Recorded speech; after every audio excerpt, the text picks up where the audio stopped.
کہ باعثی بسامی رحمۃ اللہ عقل کا شیشہ ٹوٹ گیا اور آپ اللہ کے انوار میں ڈوب گئے اور دنیا و معافیہ سے لا تعلق ہو گئے.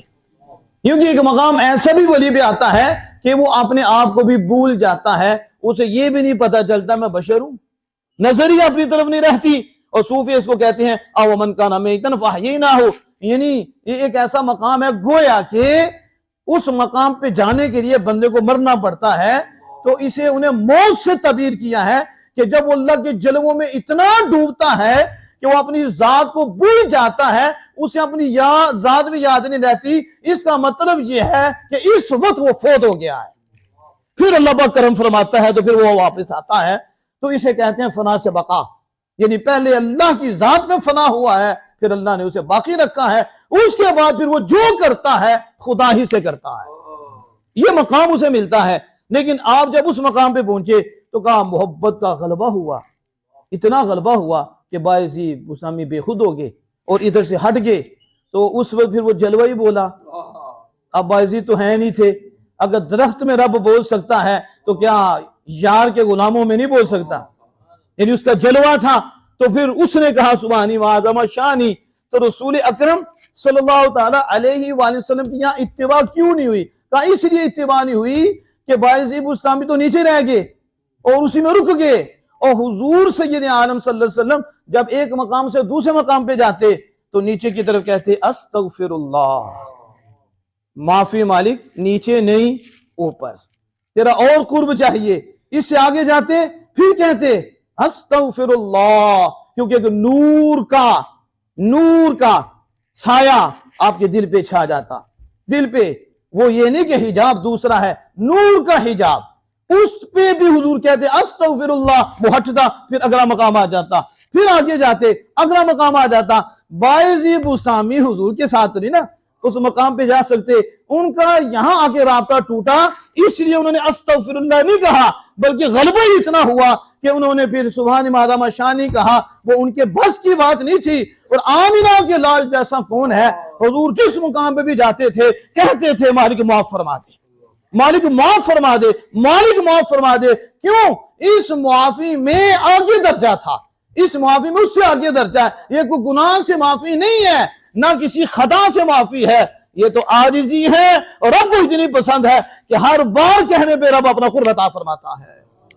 اب یہ جو میں عرض کر رہا ہوں کہ یہ سمجھنا چاہیے کہ عابد جو عبادت کرنے والا ہے اس کی عبادت توبہ کے ساتھ صحیح ہوتی ہے. کس کے ساتھ؟ حضور سے بڑا بھی کوئی عابد تھا. تو حضور تو استغفار استغفار استغفار, پھر آگے بھی استغفار.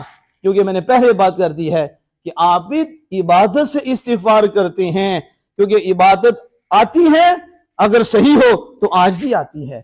تو جب عاجزی آتی ہے تو وہ کہتا ہے مالک گناہگار ہوں, تو اللہ بلند کر دیتا ہے, پھر کرتا ہے, پھر بلند کر دیتا ہے, پھر کرتا ہے, پھر بلند کر دیتا ہے, پھر ایک اتنی بلندی دیتا ہے کہ پردے ہٹا دیتا ہے. پھر وہ یار کے دل کے آئینے سے انوار و تجلیات کو دیکھتا ہے. تو یہ عبادت کے حوالے سے میں نے جو بات کی, لا یصح العبادہ الا بالتوبہ. یہ کون ہے؟ حضرت امام جعفر صادق. میں توبہ کے ساتھ عبادت صحیح ہوتی ہے. کس کے ساتھ؟ توبہ کے ساتھ. اب سنو, حضور داتا گنج بخش رحمہ اللہ تعالی اس کی شرح کرتے ہوئے کیا فرماتے ہیں؟ آپ فرماتے ہیں اس کی شرح کیا ہے؟ کہا کہ اللہ تعالی نے توبہ کو عبادت پر مقدم کیا ہے, عبادت کو بعد میں ذکر کیا ہے, اس سے پہلے توبہ کا ذکر کیا ہے. اور اس کی دلیل دیکھو نا, یہ گھر ہی پاکیزہ ہے تو پہلے تو وہ قرآن پیش کرتے ہیں. تو اس گھر میں قرآن نہیں تو پھر کہاں قرآن ہے؟ وہ امام جعفر صادق. تو داتا صاحب فرماتے ہیں کہ اللہ پاک نے بھی یوں کیا, کیا؟ التائبون العابدون, تعریف کی توبہ کرنے والے, عبادت کرنے والے. یہ کن کی تعریف ہے؟ یہ باپوں کی نہیں تو کس کی تعریف ہے؟ یہ اولیاء کی نہیں, اللہ کے نیک بندوں کی نہیں تو کس کی تعریف ہے؟ کہ التائبون, پہلے معرفت ہے وہ توبہ کرتے ہیں, توبہ کرنے والے ہیں. العابدون, اور عبادت کرنے والے ہیں. عبادت جز بتوبہ راستس. داتا صاحب فرماتے ہیں عبادت توبہ کے بغیر صحیح نہیں. یہ امام جعفر صادق بتا رہے ہیں کہ اللہ پاک میں پہلے توبہ. اب آج ہمیں غور کرنا چاہیے کہ ہم کتنی توبہ کرتے ہیں، ہم کتنا رجوع کرتے ہیں اللہ کی طرف، ہم اپنے گناہوں پہ کتنا نادم ہوتے ہیں۔ نیک لوگ تو نیک تھے، وہ تو گناہ گار بھی نہیں تھے تو توبہ کرتے تھے، اور حضور سید عالم صلی اللہ علیہ وسلم دن میں کتنی دفعہ استغفار کرتے تھے، باوجود اس کے کہ حضور کو ضرورت نہیں، آگے درجات ہیں، امت کے لیے طریقہ ہے کہ میں نبی ہو کر معصوم ہو کر کرتا ہوں، تم کیوں نہیں کرتے؟ رب کے ہاں جھکتے کیوں نہیں؟ رب سے تعلق کیوں نہیں جوڑتے؟ اس تک بھی موقع ملا پھر بتاؤں گا استغفار کے فائدے کتنے ہیں، لیکن استغفار یہاں سے ہو، یعنی بغل میں شراب کی بوتل بھی ہو تو ساتھ استغفار بھی ہو، یہ مذاق ہے کہ توبہ ہے؟ اسے توبہ تو نہیں کہتے، اور عبادت کسے کہتے ہیں؟ عبادت کیسے بنے؟ ہم اندر وہی رکھا ہوا ہے اور اللہ کے حضور جھک رہے ہیں، یعنی گناہ نہیں چھوڑنا، وہ پکا ہمارا کہ 5 نہیں پڑھنی 2 ہی پڑھنی ہے، اس پہ نہیں چلنا، بس پکا اندر رکھا ہوا، رشوت نہیں چھوڑنی، اور آج بھی توبہ ہے۔ یہ کون سی توبہ ہے؟ اسے توبہ کہتے ہیں؟ اس لیے تو ہماری زندگیاں نہیں بدلتی۔ بدلیں کیسے؟ بدلیں گے تو تب جب ہم اندر سے بدلیں گے۔ حقیقت تو یہی ہے نا، اندر سے بندہ بدلتا ہے تو باہر بدلتا ہے۔ اگر باہر بدلا ہو اندر نہ بدلا ہو تو کیا بدلا ہے؟ ایسا ہو سکتا ہے کہ باہر بدلا ہو تو اندر نہ بدلا ہو، اور یہ نہیں ہو سکتا کہ اندر بدلا ہو تو باہر چینجنگ نہ آئے۔ اندر چینجنگ ہو باہر چینجنگ آتی ہے۔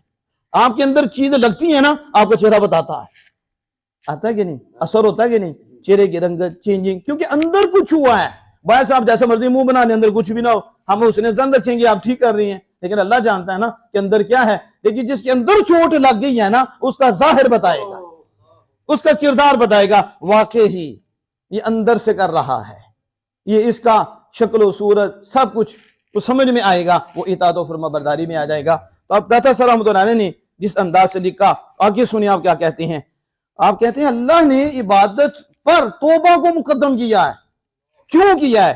ازیرا کی توبہ بدایت مقام است کا، اس لیے توبہ جو ہے سارے مقامات کی ابتدا ہے۔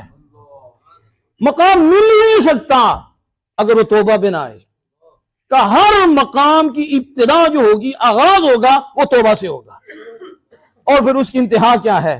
کہ عبودیت نہایت اور توبہ کی انتہا عبادت ہے، عبودیت ہے۔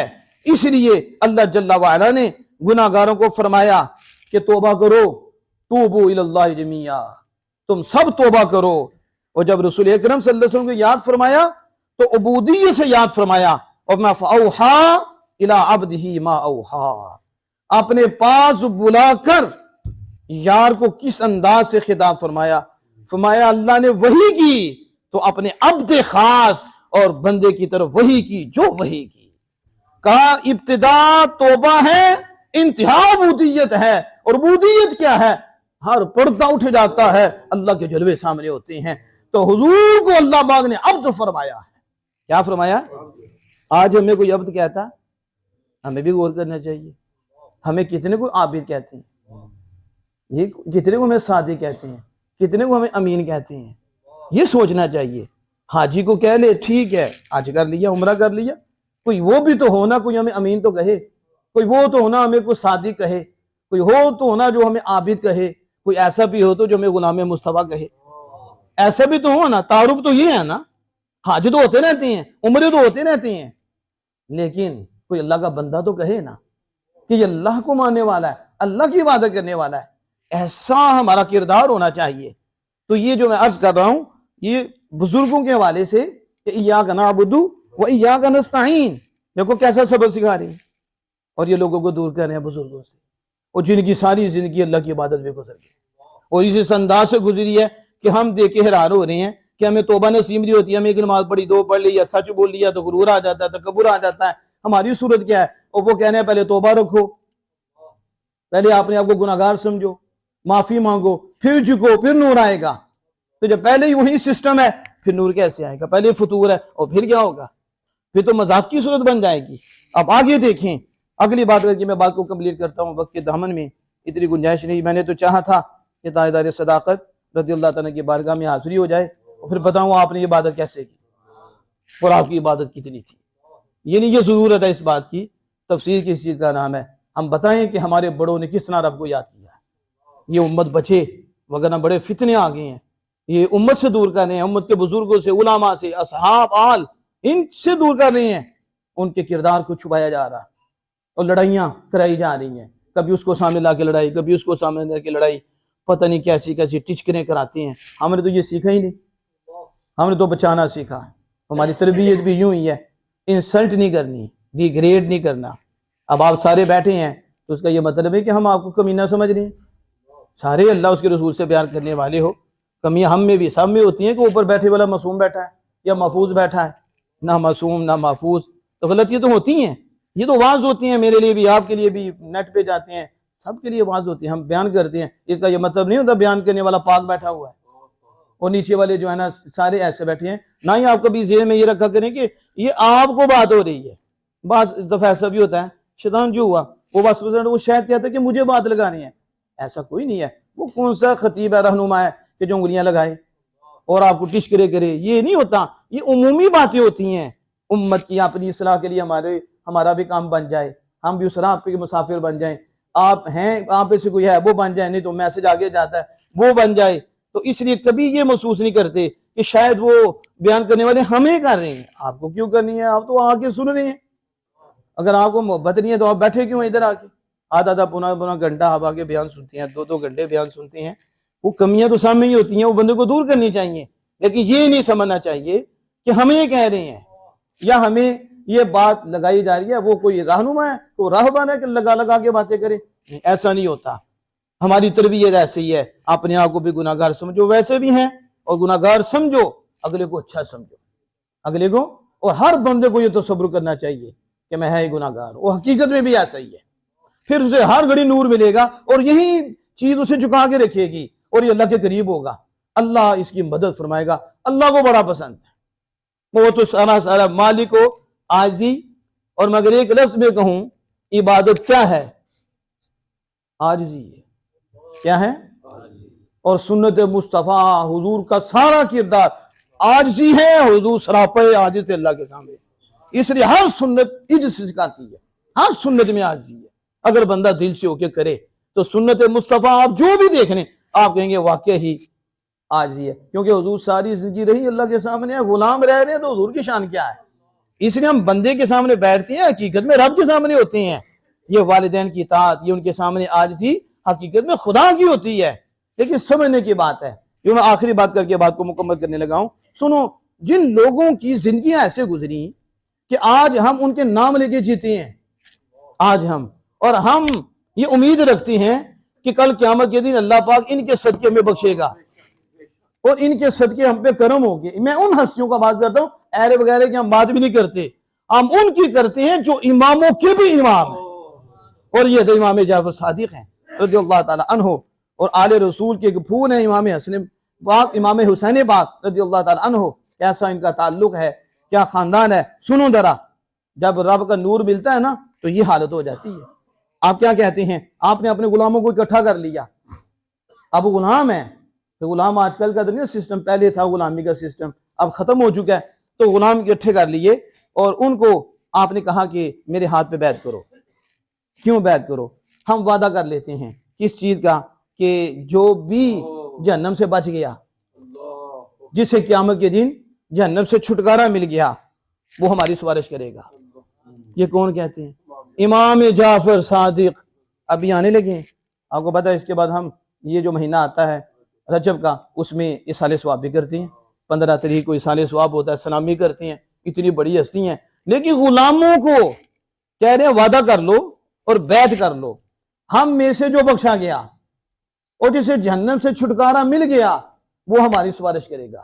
سنو غلاموں کا جواب، انہوں نے کہا ہے اللہ کے رسول کے بیٹے، آپ تو فرزند مصطفیٰ ہو، حضور کے بیٹے ہو، آپ کو ہماری سفارش کی کیا حاجت ہے؟ جب آپ کے نانا جان تو رسول اللہ ہیں، انہوں نے سب کی سفارش کرنی ہے، اور آپ ہمیں کہہ رہی ہو۔ تو آپ نے پتہ کیا کہا؟ آپ نے کہا مجھے اپنے کاموں سے شرم آتی ہے، میں امام جعفر صادق جو زندگی گزار رہا ہوں، مجھے تو اپنی زندگی گزارنے پہ بھی شرم آتی ہے۔ یعنی جن کے پاس بیٹھنے والے اللہ کے دوست بنتی ہیں اور آج بھی بن رہے ہیں، ان کی محبت میں رہنے والے پہ رب کرم فرماتا ہے، اور ان کی حالت دیکھو، وہ کہتے ہیں تم مجھے کہتے ہو کہ تمہارے نانا جان سب مخلوق کی سفارش کریں گے، مجھے شرم آتی ہے اپنے کاموں سے کہ میں قیامت کے دن اپنے نانا جان کے سامنے کیسے کھڑا ہوں گا اور کیا چہرہ دکھاؤں گا. میرے نانا جان کے کہیں گے جعفر زندگی کیسے گزاری ہے. آپ سوچ سمجھیں ذرا، ہم سمجھیں ہماری عادت کیا ہے اور ان کی عادت کیا ہے اور ہم کس طرح زندگی بسر کر رہے ہیں. اور داتا صاحب نے فرمایا یہ ہے کمال. یہ کیا ہے؟ یہ جو میں نے پہلے عرض کی تھی اسی پہ بات کو ختم کرنے لگا ہوں کہ ولی جس مقام پہ بھی پہنچتا ہے نا وہ اپنے آپ کو گناہگار سمجھتا ہے. سمجھ جاؤ کہ اللہ پاک نے بشری صفت پر فرشتوں کی صفت کا غلبہ کر دیا ہے. اب دل اتنا پکیزہ ہو گیا ہے کہ وہ اپنے آپ کو اعلیٰ سمجھتے ہی نہیں، وہ اللہ کے سامنے ہر گھڑی ہر لمحہ اپنے آپ کو گناہگار سمجھتے ہیں. اللہ بلندیاں عطا فرما دیتا ہے. اس لیے ایاک نعبد و ایاک نستعین، ہم تجھی کو پوجیں. تو جب پوج رہے ہیں تو پھر سمجھے کہ وہی بڑا ہے، ہم کچھ بھی نہیں. ہم کیا ہیں؟ تو جب یہ تصور آ جائے گا نا تو آپ کی گردن ڈینگی نہیں ہوگی، تو دل بلندی پہ جائے گا، عروج پہ جائے گا، انوار آتے جائیں گے، انوار برستے رہیں گے. ایاک نعبد و ایاک نستعین، ہم تجھی کو پوجیں اور تجھی سے مدد چاہیں. تو اسی حدیث باقی من تواضع للہ رفعہ اللہ تعالی، جو اللہ کے لیے عاجزی اختیار کرتا ہے، اللہ کے لیے عاجزی اختیار کرتا ہے، اللہ اسے رفعت دے دیتا ہے، اللہ اسے بلند کر دیتا ہے. اللہ جل وعلا سے دعا ہے کہ ہمیں ہر گھڑی اپنے حضور جھکنے کی توفیق عطا فرمائے.